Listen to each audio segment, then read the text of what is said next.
because according to official government maps of the region, the entire installation simply does not exist. Why is this desert base such a secret? Is the truth about its purpose related to the continual sightings in the area? Not only did I read briefings and not only was I taught the theories of these technologies, but they were demonstrated for me, and I know they are true and accurate. The most secret projects in the world that our military is looking into, that's where they go. I mean, it's perfect for that. Abductees have been taken to places that they have assumed were underground facilities. Abductees have also reported that they have seen what appeared to be U.S. military people involved in their abduction. What's going on here? I'm sorry, the road's blocked. Let's move it on, please. Isn't this public land? Could you please move on? They're prepared to use whatever force necessary to keep the people as far away as possible from this area.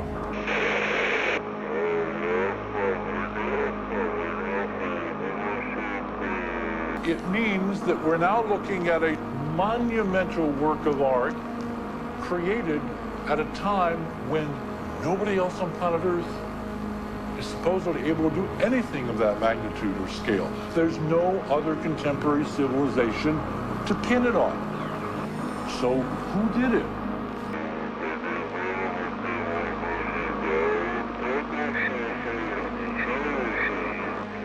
We have the Shag Harbor incident. This UFO encounter is often referred to as Canada's Roswell, so I was shocked that I hadn't heard of it before. Basically, this incident took place on October 4th, 1967, when an unknown object crashed into the water near Shag Harbor, which is a tiny town in Nova Scotia. There were at least 11 people who witnessed this object as it crashed, and many people claimed to have heard a whistling sound followed by a loud bang when the crash took place. The witnesses that claimed to have seen the UFO were all doing a bunch of different things at the time. One couple was just sitting on their porch, but the two witnesses that really get me are a flight pilot and a ship captain. On Air Canada Flight 305, First Officer Robert Ralph pointed out to Captain Pierre Charbonneau that there was something strange out the left side of the aircraft. They reported an object tracking along on a parallel course a few miles away and described it as brilliantly lit, rectangular object with a string of smaller lights trailing the object. Shortly after they first noticed it, there was a large but silent explosion near the unknown object, and then 2 minutes later there was a second explosion, but this one faded to a blue cloud. As for the ship captain, Captain Leo Howard Mercy saw 4 blips on his Deca radar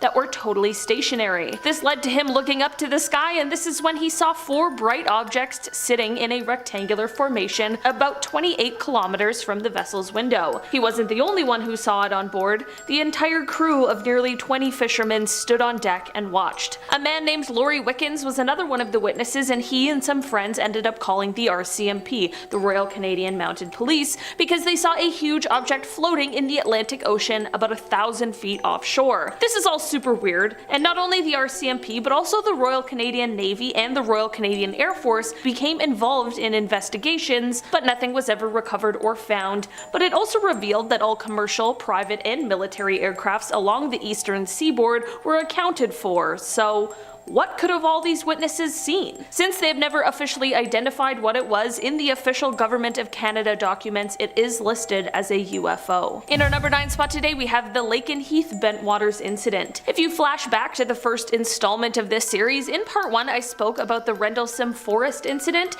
and this one is kind of similar to that one, which only adds to its bizarre nature. In August of 1956, radio operators at Royal Air Force Bentwaters began to notice something strange on the radar. Basically, there was some sort of aircraft, and whatever it was traveling at speeds of over 1,000 miles per hour. Of course, since this was near an Air Force base, they immediately sent training aircrafts up to intercept and investigate, but at that point it found nothing. Shortly after this, a ton of Air Force personnel on the ground began to see a bunch of bright lights in the sky, darting around quickly, and they were also being picked up on the radar again, this time traveling at even higher speeds, closer to 2,000 miles per hour. This is when they sent up out 2 Venom interceptors and directed them towards the radar target that was now over Lakenheath. The pilot of the first Venom did achieve contact, but the UFO was quick to outmaneuver him and ended up behind him. The UFO actually chased this pilot for about 10 minutes, despite the pilot doing really aggressive, evasive tactics. The pilot was described as, quote, getting worried, excited, and also pretty scared during this encounter. In the end, they were forced to return to base and the target remained on their radar screens for a short while before it disappeared. The Condon Committee looked into this case and made quite an unusual conclusion. They normally conclude that UFO sightings are due to some natural phenomena or aircraft,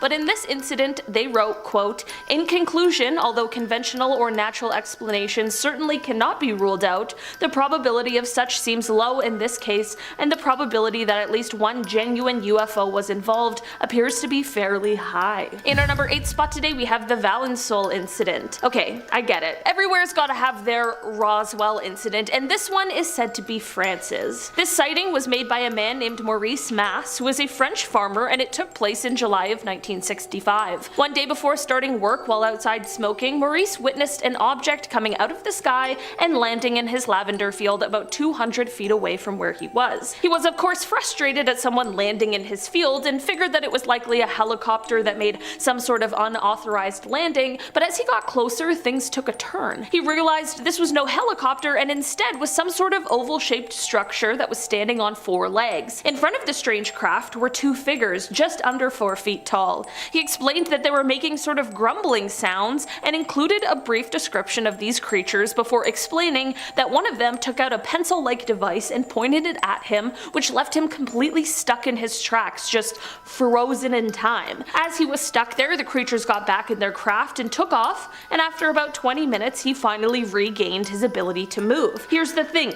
To me, this sounds like a fantastical story, but there was some kind of physical evidence left behind that I, and many others, can't quite figure out an explanation to. Basically, the craft did end up leaving a mark. There was a hole and a lot of moisture left over from where the craft was. Like I mentioned, this was in the middle of a lavender field. Soon after, this area became really hard, almost like concrete, and definitely not like the soil everywhere else in the field, and all of the plants around this area started to die. Analysis of the soil revealed that there was a higher amount of calcium in the soil at the landing site than there was anywhere else in the lavender field. This definitely shows that there was some kind of unusual event. Could Maurice be telling the truth? In our number 7 spot today we have the Project Blue Book sighting. Air Force Lieutenant Colonel Richard French was once tasked with being an investigator for Project Blue Book, which was the name used to describe a study of UFOs conducted by the United States Air Force from March of 1952 to December 17, 1969, when the project was terminated. While his job was meant to be to investigate and essentially debunk UFO sightings, later in life he took to Congress to stand up to explain his own UFO encounter that he was never able to explain away. The moment that truly stuck with him all of these years was back in 1952 when he set off to Newfoundland after there were reports of a UFO that had crashed off the coast of St. John's. As he arrived to the scene, there were at least 100 people who all stood and stared into the water, and as he was able to follow their gaze and see what they were looking at, he couldn't believe his eyes. He recalled the water being quite clear, and under it you could see 2 circular crafts, each one approximately 18 feet in diameter. He said that they were both floating just below the surface of the water, no more than 20 feet from shore, and not only this, but he could also see 2 beings with the crafts.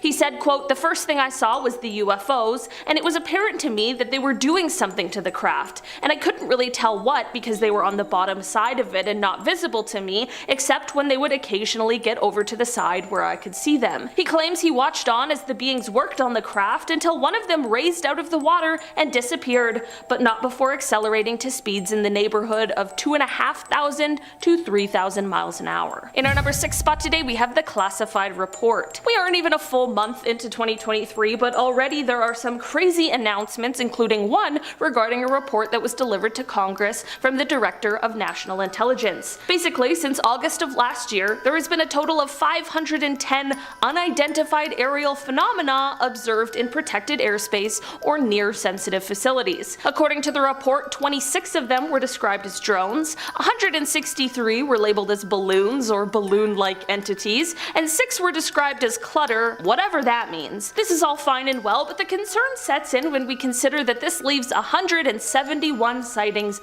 unaccounted for, some of which, quote, appear to have demonstrated unusual flight characteristics or performance capabilities. It's also important to note that the majority of these sightings are coming directly from Navy and Air Force pilots. Here's the thing, what we as the public know is only a 12-page declassified summary of the actual, real, secret report that was delivered to Congress. Only time will tell if we ever find out what the rest of the report includes or what will happen with the further investigation into the 171 sightings, but hopefully if answers do arise, one day we'll find out. In our number 5 spot today, we have the Westall incident. Taking it back to 1966, we have the largest mass UFO sighting in Australia that, at the time, was largely ignored. This incident took place when over 300 students and staff members of a school in Melbourne all witnessed multiple UFOs silently flying through the air before they landed in a nearby field. While there's been a ton of speculation about this incident in the many years it's been,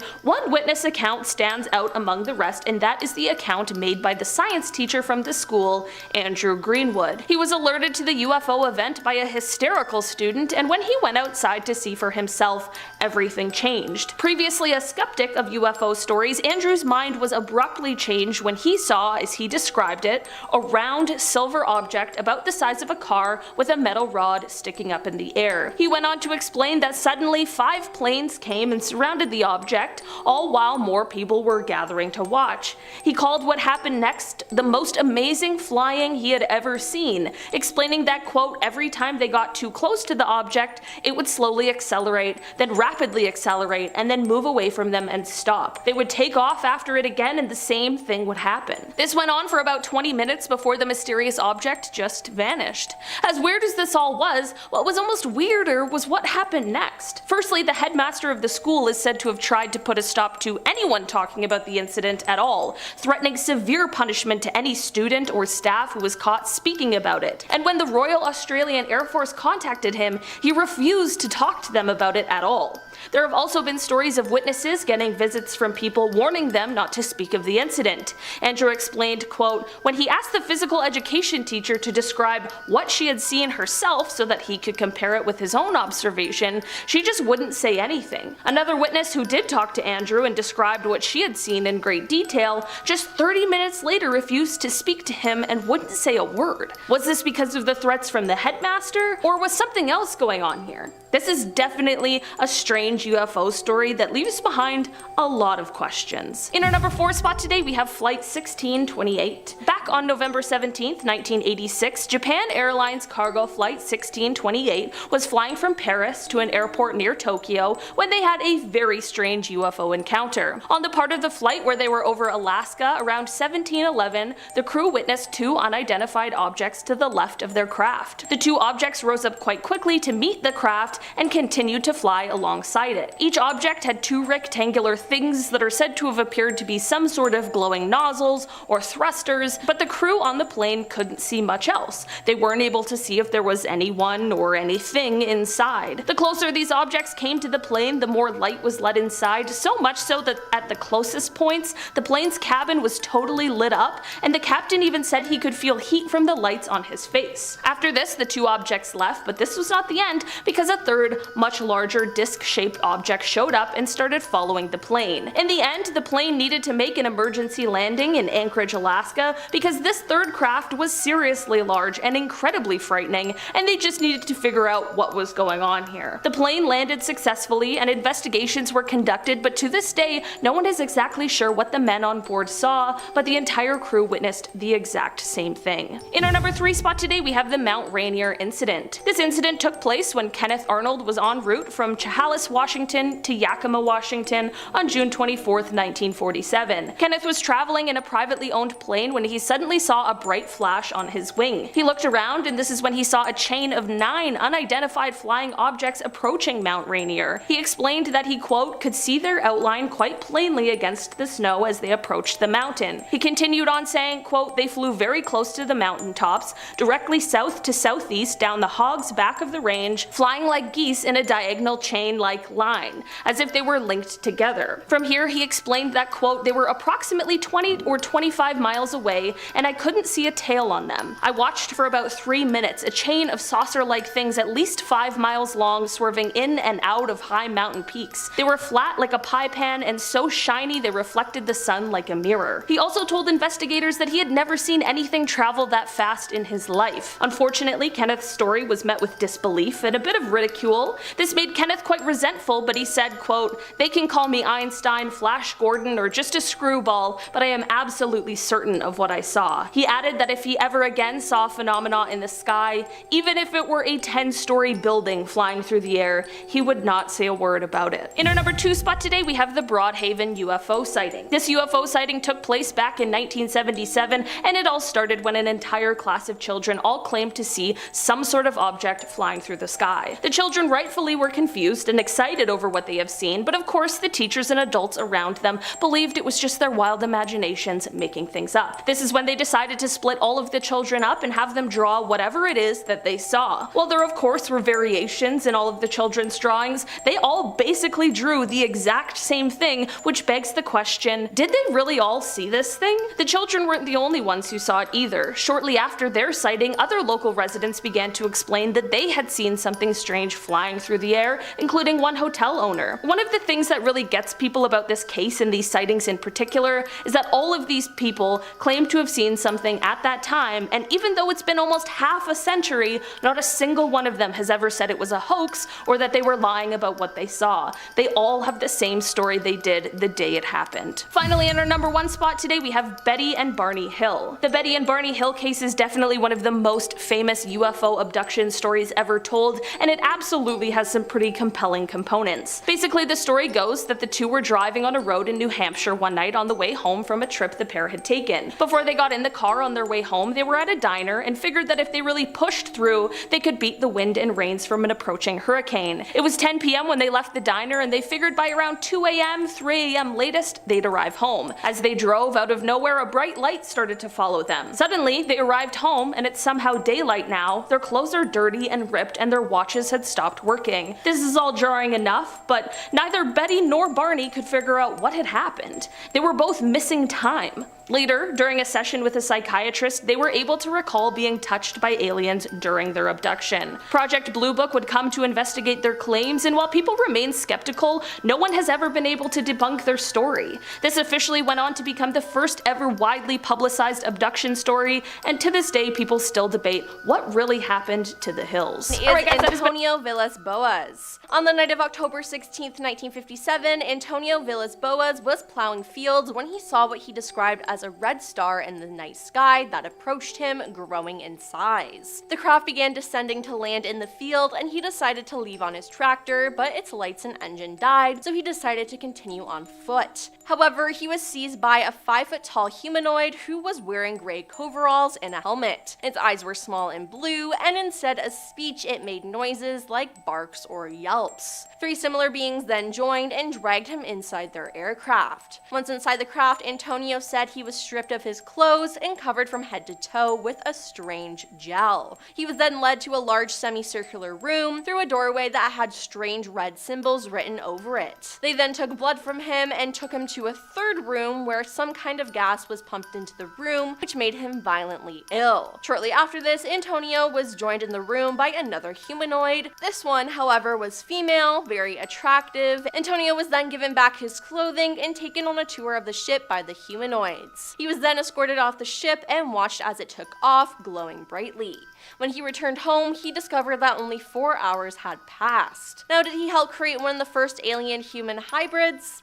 I think so. Number 9. Elizabeth Klarer. Elizabeth Klarer was a South African woman who, starting in 1956, publicly claimed to have been contacted by aliens multiple times between 1954 and 1963. Her first visitation supposedly occurred when she was just 7 years old, and she was one of the first women to claim relationship with an extraterrestrial. She promoted an idea of a better world and beliefs in a cosmic consciousness. In her book Beyond the Light Barrier, she strived to convey a message of peace, love, understanding, and environmentalism, which she credited to the superior wisdom of an advanced and immaculately utopian Venusian civilization. She also ended up promoting conspiracy theories of an international cover-up that kept vital information from the public and claimed to have been threatened with abduction to press her to revealing details about alien technology. Number 8.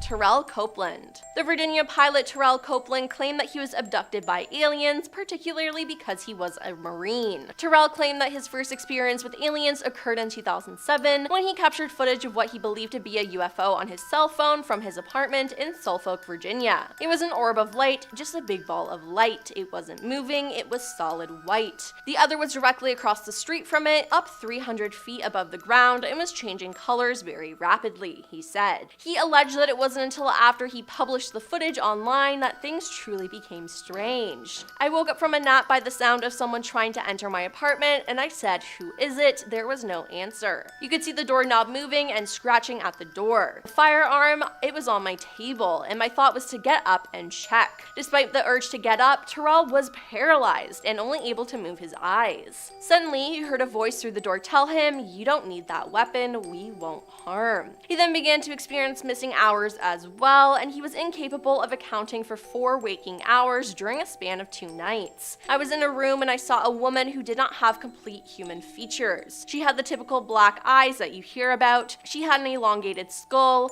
and that startled me. The next memory I have is me standing on my balcony waving at this cylinder-shaped ship, he said. Number 7. Charles Hickson and Calvin Parker. The Pascagoula abduction was a UFO sighting and alien abduction in 1973, in which Charles Hickson and Calvin Parker claimed they were abducted by aliens while fishing in Mississippi. On the evening of October 11, 1973, 42-year-old Charles Hickson and 19-year-old Calvin Parker told the Jackson County, Mississippi Sheriff's Office that they were fishing off a pier on the west bank of the river when they heard a whirling whiz sound, saw 2 flashing blue lights, and observed an oval-shaped object 30 to 40 feet across 8 to 10 feet high. They claimed that they were conscious but paralyzed, while 3 creatures with robotic slit mouths and crab-like pincers took them aboard the object and subjected them to an examination. Number 6. Thomas Reed. On September 1st, 1969, Thomas Reed and his family in Berkshire County, Massachusetts saw a UFO.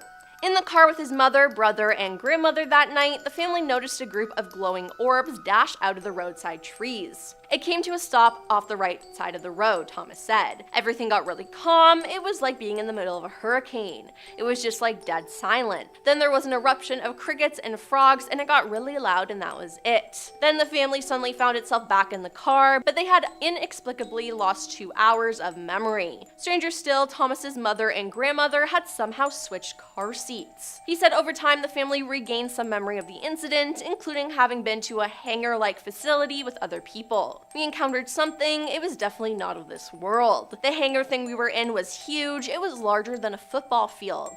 The hallway we had seen was circular with a Y configuration, almost to control the flow of traffic, and this one room had a bowed-in wall that was round, he said. Number 5. Whitley Strieber.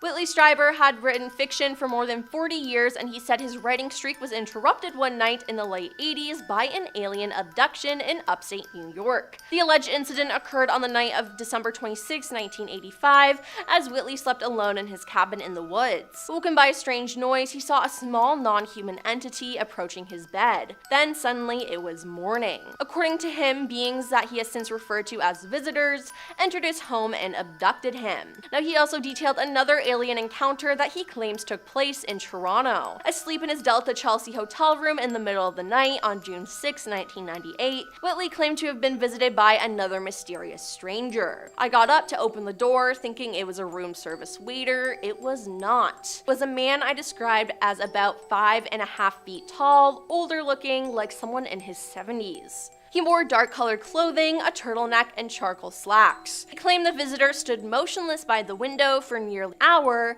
expounding on the dangers of creating an intelligence more involved than its creator. He said it was the most extraordinary conversation I've ever had in my life. Number 4. Frederick Valentich. On October 21st, 1978, Australian pilot Frederick Valentich disappeared into thin air. At 7:06 p.m., while at 4,500 feet, after departing, he reported that an unidentified craft was following him. Melbourne Flight Service insisted that there was no traffic near him, but the pilot was adamant. He explained that it had 4 bright lights and suddenly passed 1,000 feet above him at a remarkable speed. For 5 straight minutes, Frederick described its movements and shiny metallic exterior. Suddenly, he experienced engine trouble and said the aircraft was hovering and it's not an aircraft. Then they never heard from him again. The last sound radio officials heard was a metallic scraping sound. Now, authorities presumed that he had crashed, but a later search of the area yielded nothing.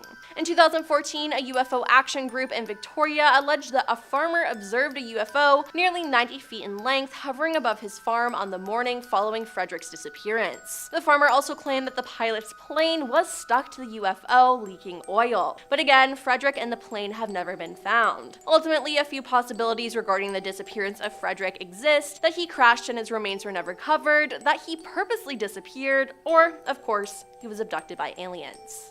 Number 3. Audrey and Debbie Hewins. Twins Audrey and Debbie Hewin said they were abducted by aliens. I was probably about 5 years old or so, said Audrey, and a bright blue light would come into the room and the door would open, and there would be like a foggy kind of misty blue light just shining through the whole house, and these 2 figures would come in. We have been up in crafts and seen our house from above. They're very good at mind erasing, or whatever you want to call it. They'll leave you with bits and pieces of things that you can remember. Debbie added, I remember one time being on a spaceship and standing there on the spaceship and the floor and the walls disappeared. They started doing all kinds of experiments on us when we were 12. While she was initially hesitant to come forward, Audrey claimed that after a non-human entity saved her life from drowning in the ocean, she was inspired to dedicate her life to openly discussing her alien abduction experiences. Number 2. Travis Walton. On November 5th, 1975, Travis Walton was abducted by aliens, and he didn't return for 5 whole days. Travis's abduction began after working at the Sightings National Forest near Harbor, Arizona. Travis and a 6-man group of loggers were returning home when they allegedly spotted a shiny disc spanning 40 feet in diameter hovering in the sky above them.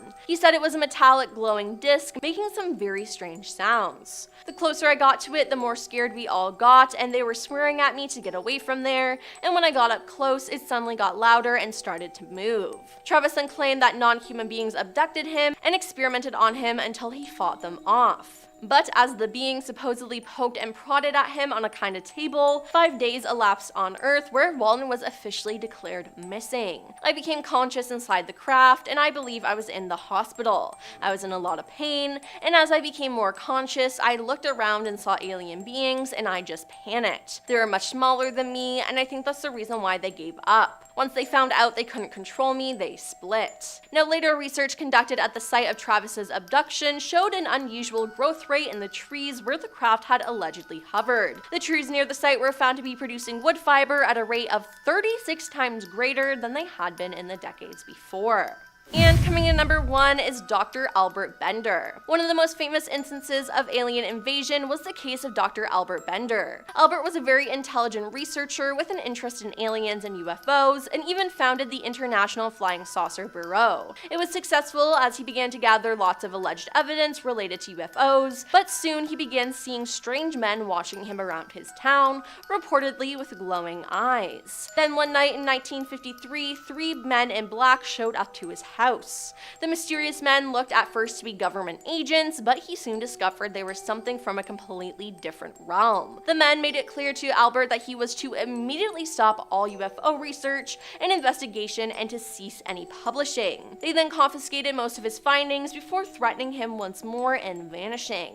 Then he had a second encounter where he was visited by 3 shadowy figures. They did not touch the floor but hovered above it, and they told him that their human appearance was an illusion and that whatever whatever information he told people about their visitation would not be believed. They supposedly told him that they capture people from Earth and use their bodies to disguise themselves. Now, due to all this, Albert was so afraid of the experience that he immediately halted all publishings, quit ufology, and turned into a completely different man. Years later, he published a book about his experience with the Men in Black and went on to manage a motel and never touched extraterrestrial research ever again. With the Navy UFO sighting. So back in 2020, the Pentagon released video footage taken by United States naval aviators of strange objects hurling through the sky. They moved in ways no known aircraft does, and pilots described them seeming to defy the laws of physics. In these series of videos, they're completely confused and shocked about what they're seeing. The videos were recorded back in 2004, so the Pentagon were holding on to these for a long time, and the fact that they were finally released really says something about how much of this could be going on. They can't keep it under wraps any longer. It's getting to the point now where even the government is like, yeah,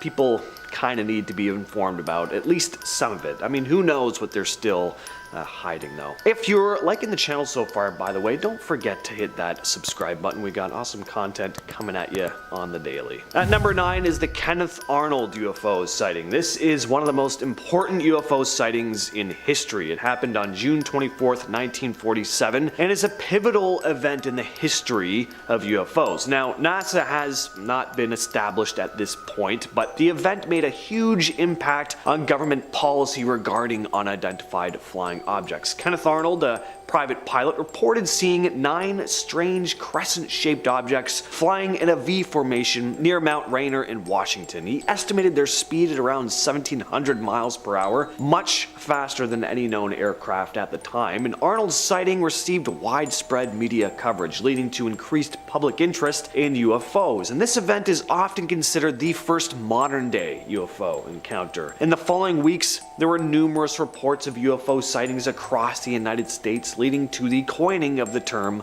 flying saucer. This case also had a huge impact on government and military agencies. The US Air Force initiated Project Sign, the first official government investigation into UFOs. This eventually led to the formation of Project Blue Book, a long-running study of UFO sightings. So, this sighting not only heavily contributed to the curiosity surrounding UFOs and aliens that continues to this day in pop culture, but also contributed to the scientific inquiry and government policy when it comes to UAPs. Next up, we have Frank Shaw's gargoyle. So this one isn't your standard UAP in that it's a winged cryptid sighting, but it was seen by multiple NASA employees at the time, primarily Frank Shaw, who worked in Houston's Johns Space Center. On the night of the incident, Shaw was on his way back to his car at the end of his shift when he spotted something strange. It was what looked to be a massive winged humanoid creature perched on one of the Space Center buildings, almost like a gargoyle or bat creature, and suddenly it started unfurling its wings, which Shaw described making this crackling sound before it swooped into the air. Shaw was just stunned, unable to move, having no reference for what he had just witnessed. Suddenly he snapped out of it though,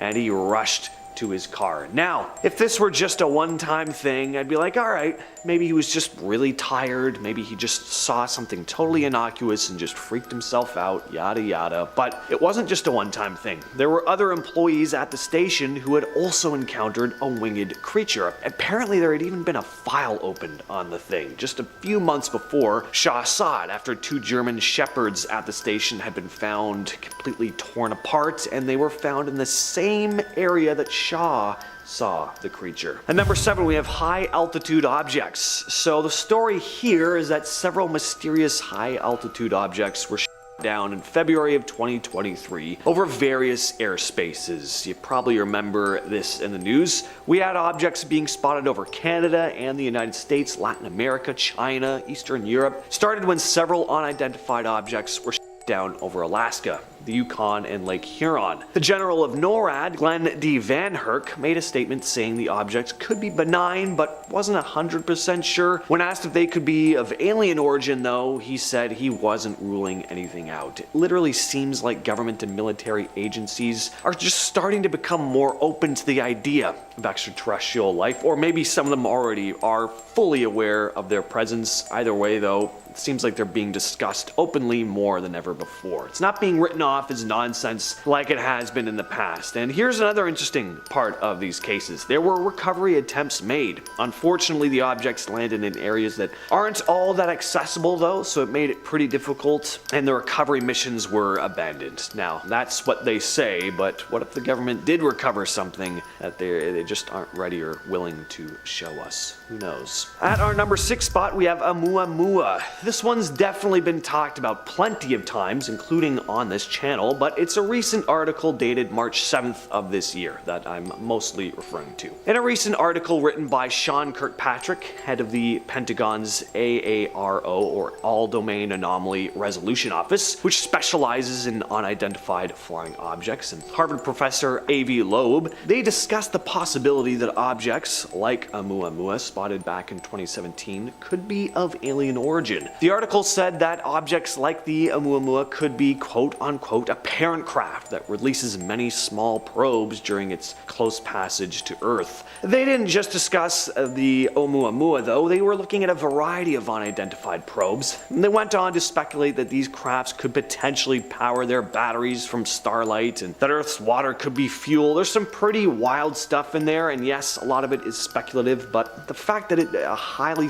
respected scientist that spent 20 years studying physics is proposing these kinds of ideas, it's pretty fascinating. Coming at number 5, we have the Alaska sighting. The event began when Japan Airlines Flight 1628, a cargo plane, reported encountering an unidentified flying object during its flight. The pilot, Captain Kenju Taruchi, and his crew described seeing a massive disc-shaped object with glowing lights flying in close proximity to their aircraft while flying over Alaska. They also reported that the object displayed erratic movements, seemingly defying the laws of physics. Ground radar stations at Anchorage International Airport even tracked an unidentified craft that matched the flight's description. The radar data not only confirmed the presence of an unknown object, but also its proximity to the airplane. And after the incident, all of the data, including the radar records, was reportedly collected and presented at a meeting with officials from the FBI and the CIA. According to witnesses, these government agencies acknowledged the radar recording as evidence of a genuine UFO, but they later disavowed any knowledge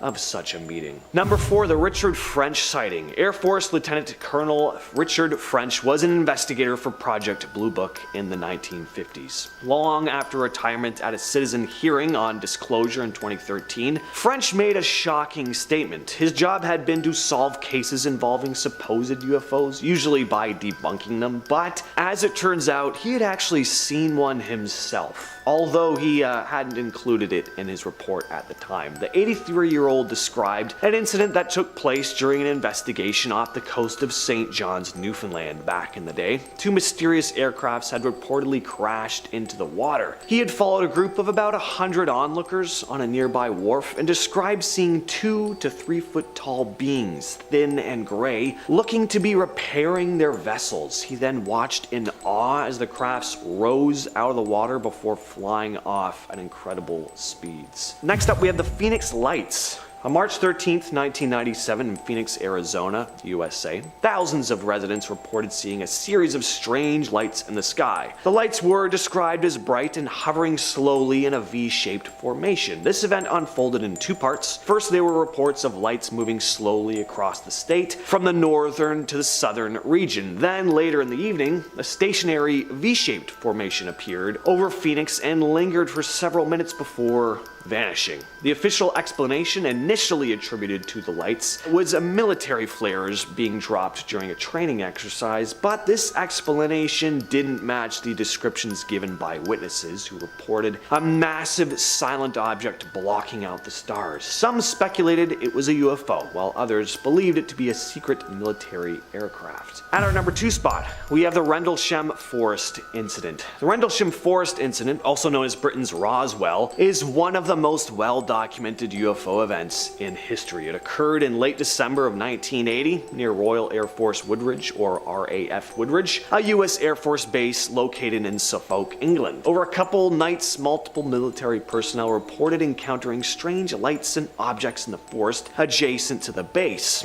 On the night of December 26, 1980, U.S. Air Force personnel, including Deputy Base Commander Lieutenant Colonel Charles Halt, investigated reports of unusual lights in Rendlesham Forest. They witnessed strange colored lights in the sky and on the ground. Halt recorded his observations on an audio tape describing the lights as red, green, and blue, and confirmed the presence of an unidentified craft. 2 nights earlier, on December 24, 1980, security personnel at RAF Woodridge reported seeing a triangular-shaped object with red and blue lights hovering above the forest. It appeared to land and leave impressions on the ground, and when radiation readings were allegedly taken at the site, it indicated unusually high levels. And finally, we have the 1952 Washington, D.C. UFO incident, also known as the Washington Flap. During 2 consecutive weeks in July of 1952, a series of UFO sightings occurred in the airspace over Washington, D.C. On the night of July 19, 1952, radar operators at Washington National Airport detected a cluster of these unknown objects flying at very high speeds. Witnesses on the ground reported seeing bright lights moving erratically in the sky. Similar sightings recurred on the night of July 20th, prompting the U.S. Air Force to scramble fighter jets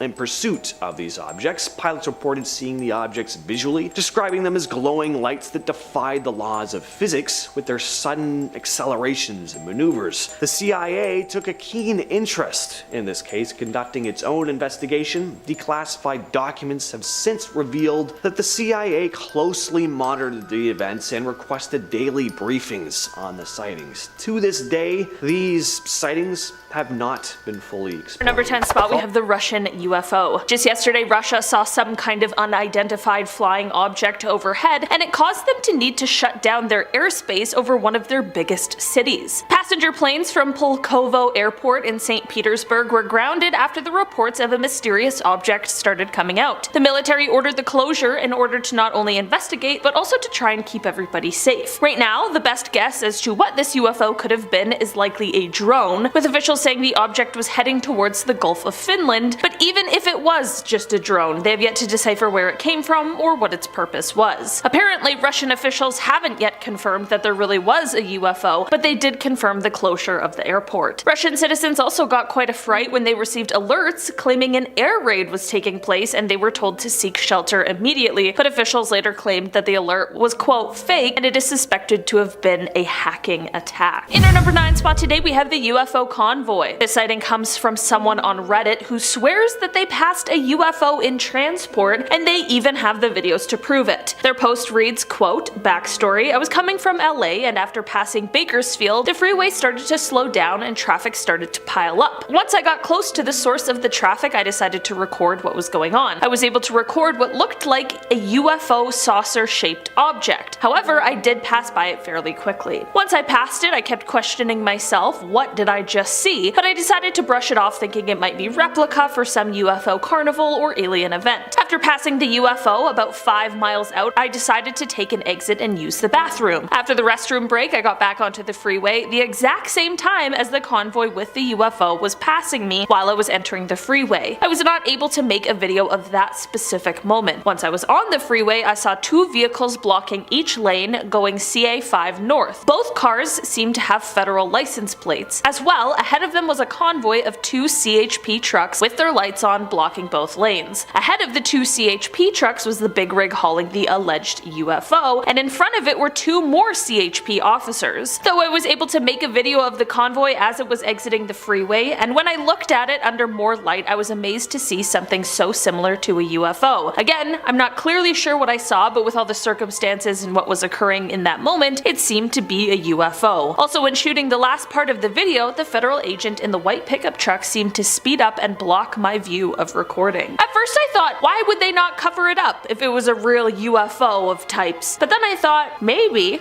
that's the whole plan. Hide it in plain sight. It's very sneaky, alright? In our number 8 spot today, we have the advanced technology. So this UFO sighting comes from a while ago, but it just recently became relevant, and that is because some former US Air Force personnel have begun explaining to the Pentagon that they believe back in the 60s, there were UFOs that supposedly had the ability to turn off their nuclear warheads. Apparently, these officers recently told this to the government's All-Domain Anomaly Resolution Office, who had contacted former Air Force ICBM launch officer Robert Salas to get information about the encounter with an orange flying disc that switched off 10 warheads at Maelstrom Air Force Base in Montana in 1967. There was another former officer, Dr. Robert Jacobs, who also apparently told the AARO that he had gone as far as to make a film of the UFO for the Air Force in 1964, and that this film captured images of a UFO shooting a test missile out of the sky. With the peaking interest in UFOs and the potential for an advanced civilization apart from our own, it appears as though the government is spending more time now researching and looking into these claims because, well, why would they make them up and continue on with the same story some 50 years later? In our number 7 spot today, we have the Texas 2022 UFO. This UFO video came from Reddit and was posted by the user SolarBoy1. With the video, they posted the statement that came from the girl who had sent them the video. The statement reads, quote, "This happened at 5:09 a.m. I was not about to go out there when I wasn't even dressed, and I was scared. People always think they would have done things differently if it was them, but you never know what you'll do when you are actually having that experience. I always thought I would be doing the most to get a better view and record, but my anxiety was triggered and I could not go back to sleep after that. I was only recording to show my boyfriend, who was awake at the time since he works night shift. Pretty much disappeared after I don't know where it went. I honestly felt in that moment that they knew I was watching them when the light shined towards me.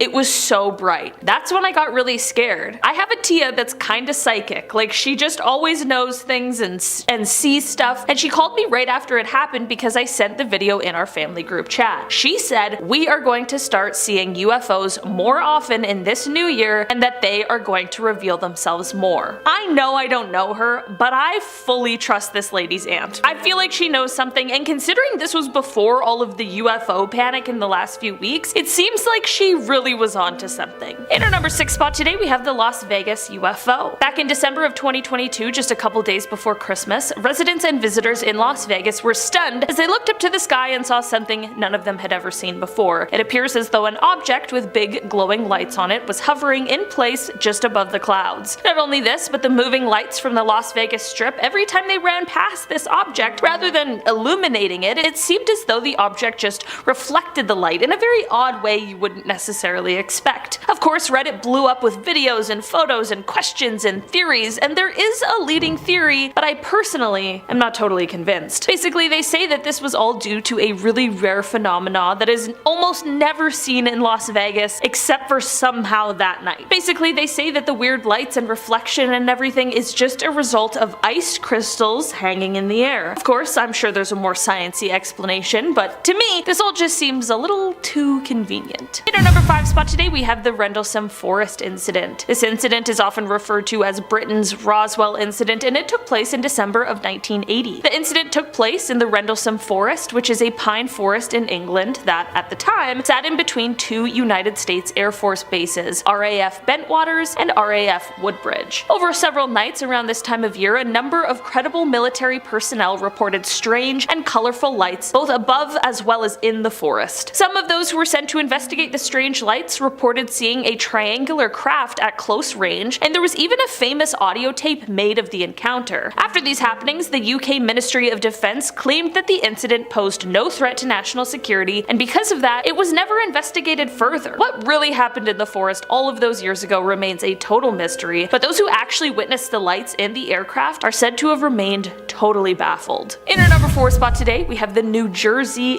UFO. This UFO sighting took place in 2001 just above the New Jersey Turnpike. On July 14th, 2001, just after midnight, for around 15 minutes, motorists driving down this highway stopped to stare at the sky to witness what no one could believe. There were strange orange and yellow lights in a V formation just above the Arthur Kill waterway. There were a ton of witnesses who were all extremely confused and shocked as to what they were seeing. Air traffic controllers initially denied that there were any flying objects that could have caused the mysterious lights, but a group that is called the New York Strange Phenomena Investigators claimed that they received radar data that night that would corroborate the story that the witnesses were telling. It may not have been aliens, but it certainly was some sort of unidentified flying object that no one had ever seen before, and there were people from all walks of life witnessing it together. In our number 3 spot today, we have the Belgium wave. Nearing the end of November of 1989, citizens of Belgium were shocked to report seeing a big triangular UFO hovering in the sky. Aside from these reports from the visual witnesses, however, there wasn't any physical evidence supporting the existence of the UFO. Flash forward to a few months later in March of 1990, and new sightings began to pop up, but this time their presence was being confirmed, this time by 2 military ground radar stations. Here's where things get really strange though. 2 F-16 fighter jets were sent out to investigate what was going on, and this is when the pilots found that they couldn't see anything visually, but their radars were able to spot the target. While trying to keep track of these objects, the UFOs were just moving way too fast, and the pilots ended up losing track of them. In the end, there were about 13,500 people who witnessed this UFO incident, which has made it one of the most widely experienced UFO sightings of the modern era. The Belgian Air Force had no idea what it was that was witnessed, but they thankfully did acknowledge that some sort of unknown activity had taken place, instead of just trying to sweep it under the rug and pretend like nothing happened.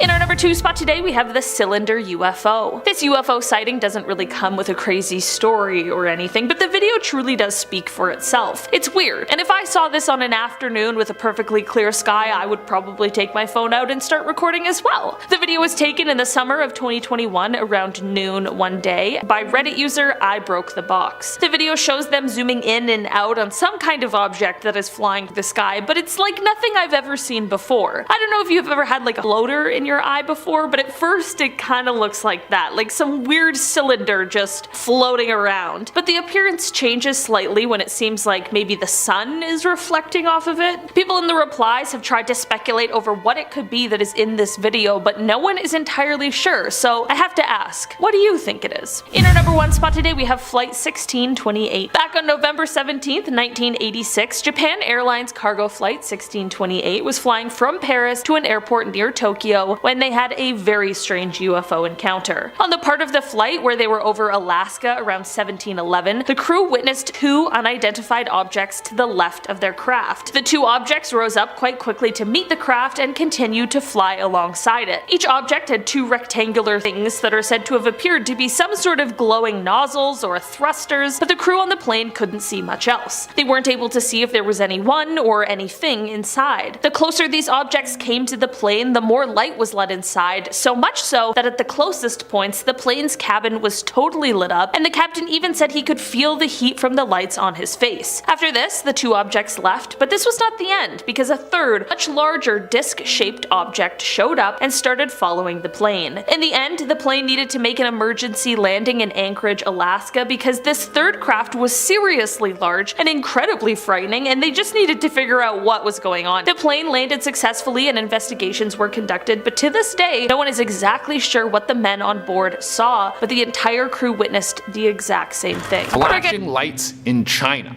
I mean, if you see some flashing lights floating around anywhere in China, it might be a UFO, or the air might be exploding because the pollutant levels are so high. I had a buddy who was living in Beijing, and he said every morning when he would wake up, he would blow his nose and it would be black. That is disgusting. That can't be good for your life expectancy. Well, exploding air or not, These orbs are definitely not a normal occurrence. They were spotted all over the country at different times of day over the course of a single day. They look sort of like the exhaust port on a camouflaged alien ship. It's absolutely nuts. In typical UFO fashion, they're just floating around in the sky. I would assume that if they are aliens, they came here for some sort of surveillance. Maybe they think we're cute like dogs, and they just come around, take a bunch of pictures, and they're like, oh my god, look at them, they have their own transportation and healthcare systems, they're adorable. Number 9. English UFO sighting. Next we head to jolly old England, where there's flying saucers in the sky, and if the internet is right, there's lizard people in the monarchy. This footage was caught right off the M5 highway, and it's pretty convincing. We can see what looks like classic flying saucers hovering above the ground. But who knows if this is actually something flying up in the sky or just an optical illusion. Maybe someone just did the most insane frisbee throw of all time, and now that thing is just hovering like your girlfriend waiting to steal your fries. But then we see a military fighter jet pass by the object. I don't know about you, but I don't think the military spends millions to take its fighter jets off the ground to look at Riley's epic frisbee launch.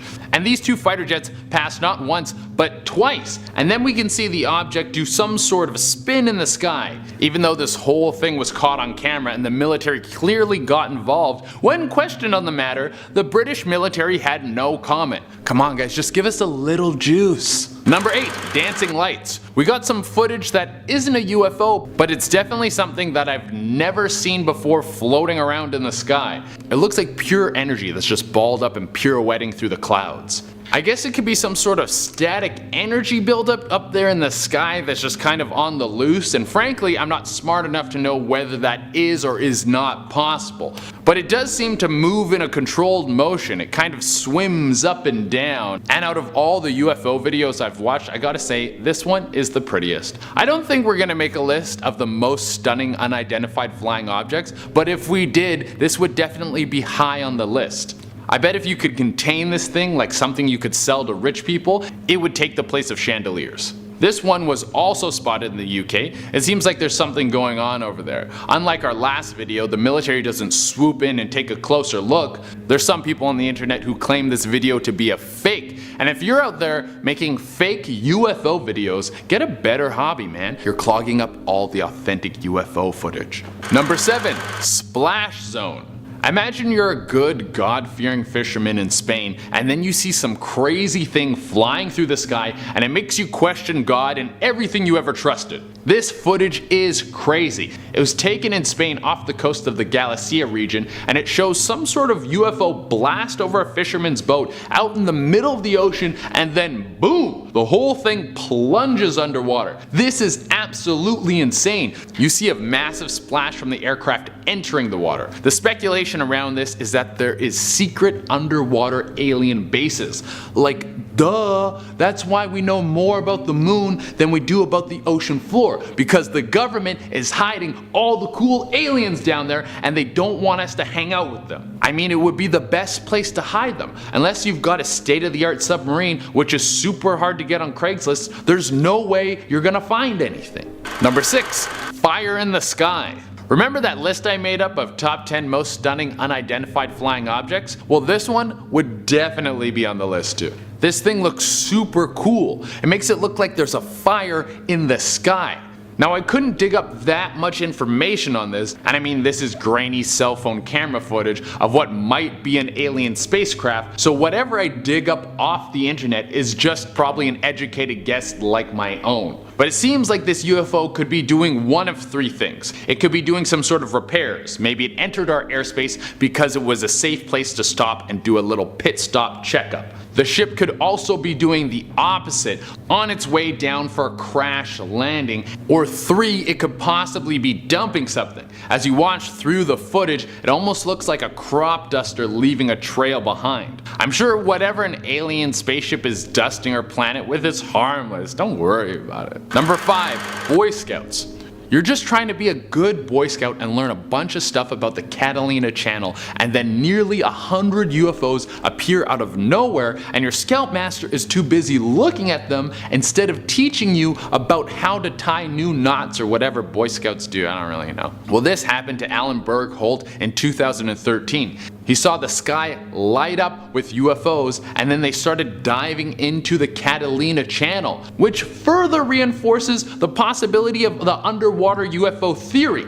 We've been looking for UFOs in space, and they've been right under our noses this whole time. Number 4, surprise. Holy, this one is probably one of the best pieces of UFO footage I have ever seen, and we're only on number 4. This was caught on some CCTV footage in Australia. It's just some regular old lightning, just some regular old clouds, and then out of nowhere, there's a goddamn spaceship in the goddamn clouds. Are you seeing this? I bet they thought they were being sneaky with their little camouflage in the clouds. I bet the captain of the spaceship was pissed at the guy who's in charge of parking the ship. Like, what the hell, Jeff? You parked next to a thunderstorm. They can see us. We're supposed to blend in. Number 3, military footage. This is the best kind of stuff to find on the old interweb.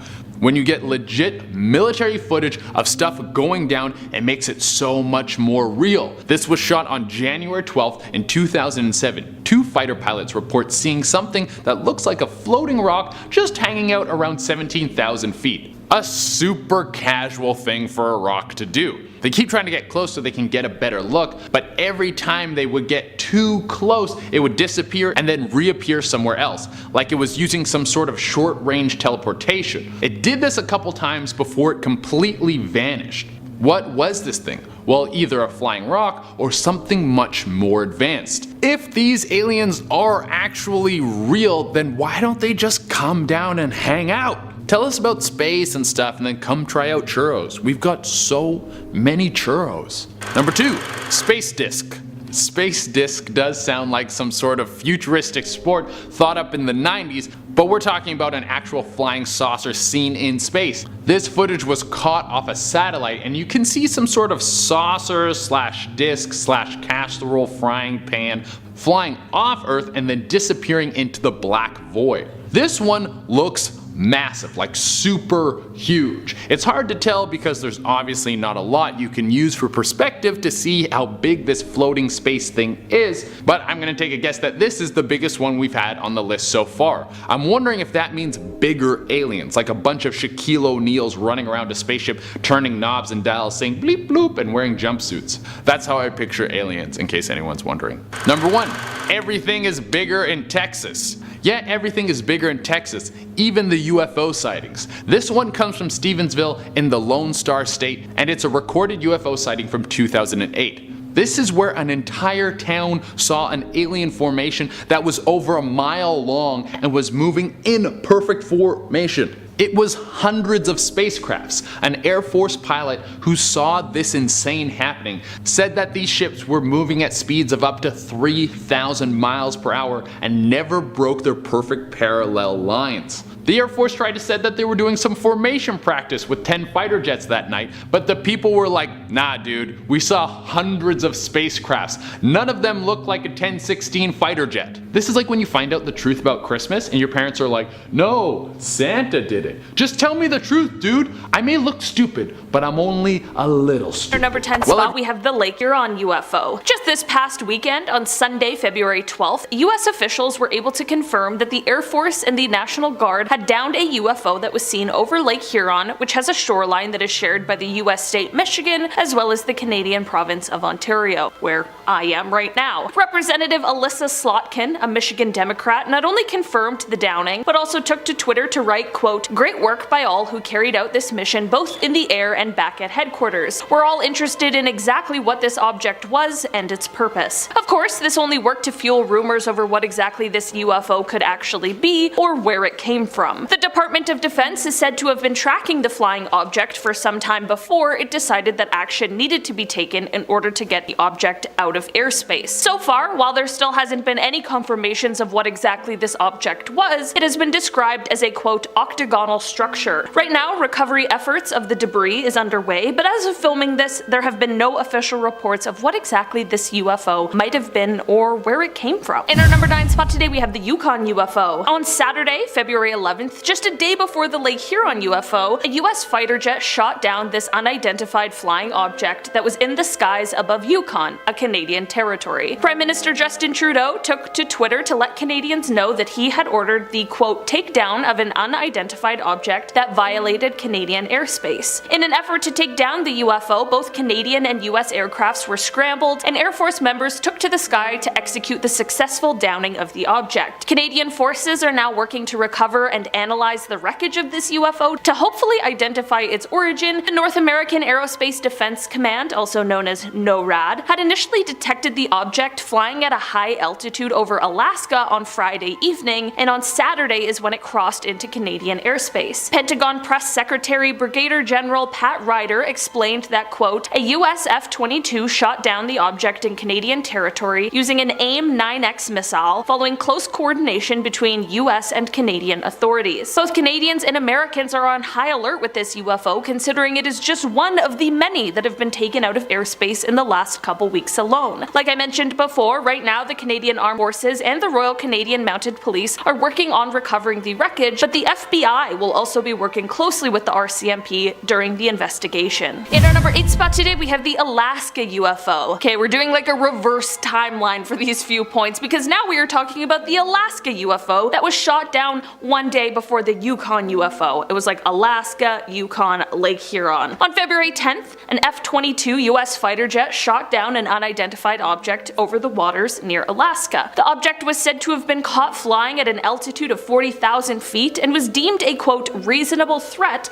to aviation, which is why the orders were given to take it down. The object was first detected the day before, and a flyby happened on the Thursday it was seen, before the second flyby and takedown which took place on the Friday. Here's where things get really suspicious though. The pilots who were sent up to investigate and take down the UFO all gave differing reports of what it was that they saw. Some of the pilots even say that the UFO interfered with their sensors, and others claimed that they couldn't see any kind of propulsion system on the object, which poses the question, how could it have possibly been just casually cruising 40,000 feet in the air? In a statement over the weekend, the US Northern Command said that they have no new information about the object's quote capabilities, purpose, or origin, and they also explained that the recovery efforts are being slowed down by the icy conditions in the region. The National Security Council Coordinator for Strategic Communications, John Kirby, said of the object, quote, we're calling this an object because that's the best description we have right now. He continued to say, quote, we don't know who owns it, whether it's state-owned or corporate-owned or privately owned, we just don't know.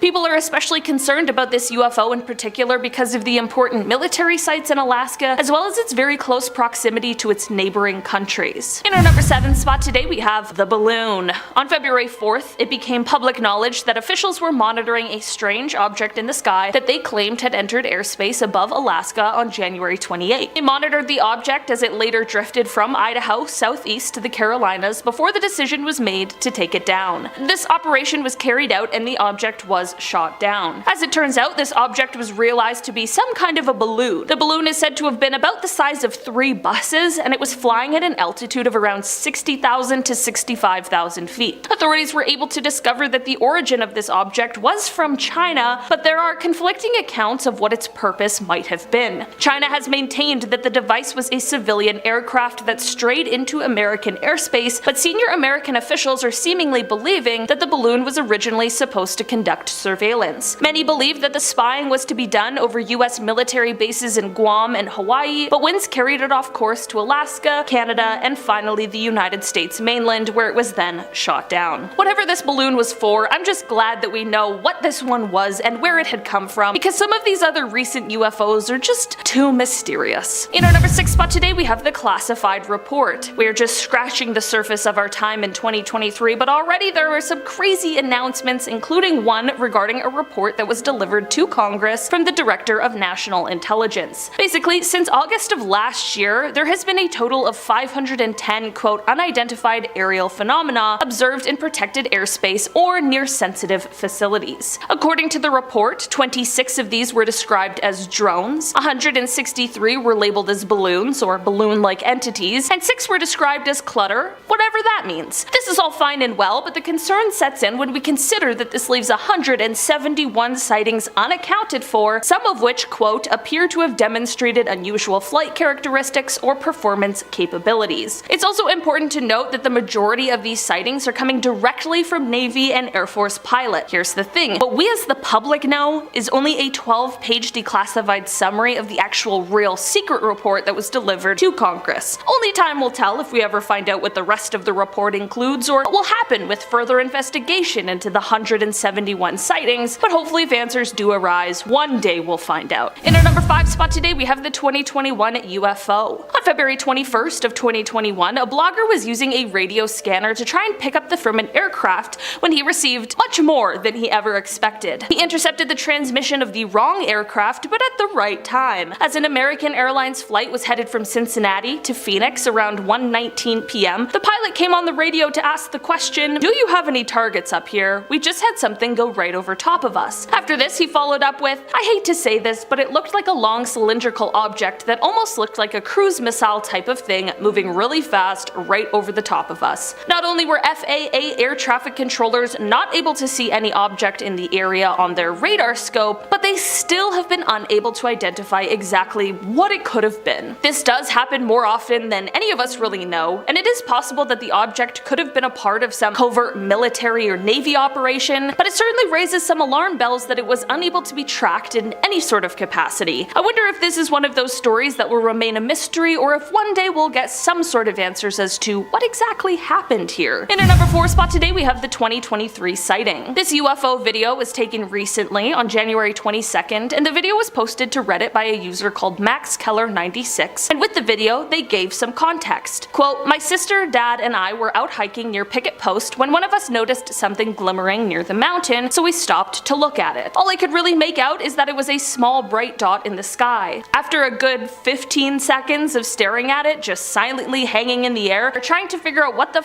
was, I started recording. Sorry it's shaky, I could barely see my phone screen and was trying to get a good look at it with my own eyes. It then dropped 2 flare-looking things, though my sister swears she counted at least 3, and then it instantly sped off, heading south-ish. Up until that point, I thought it might have been a helicopter or a drone, as there's a lot of military/Air Force-based stuff out here, but there's no way anything can accelerate that fast. We all lost sight of it nearly instantly after video cuts, and we were all properly freaked out about it. I've replayed the video probably 100 times and tried showing it to everyone I know, and no one had any idea what it could be other than a super high-end drone. If you think you know, please let me know. After watching the video also probably 100 times, I can definitely say that I have no idea what they all saw that day, because I also really don't think it was a drone. I also have to say that this video even gathered people together on Reddit, and that is no easy feat. Redditors are ruthless, and often very skeptical, and still people are pretty on board and confused over what this could have been. In our number 3 spot today, we have the USS Princeton UFO. This UFO sighting comes from 2004, but footage of it was released in 2017.